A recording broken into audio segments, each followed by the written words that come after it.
In PC and mobile, I show you in a few moments how to join Anime Adventures, trading Discord server.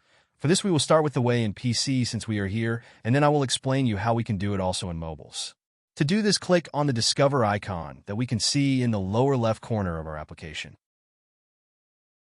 Now click on Servers and go to the search box that you will see in the upper right corner and type Anime Adventures Wiki.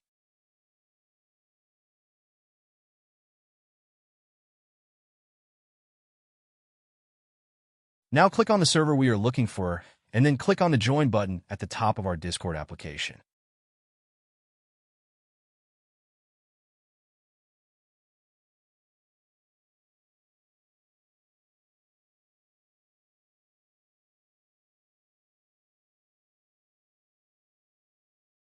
Congratulations, you are already inside the Discord server on PC. On mobiles, it is quite likely that you cannot do this same process as it does not usually show the option to discover. That's why I'll leave a link to access to this server in the description of this video.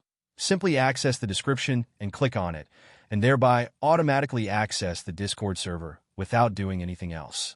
Please give a like to this video, comment, and subscribe. Until the next one.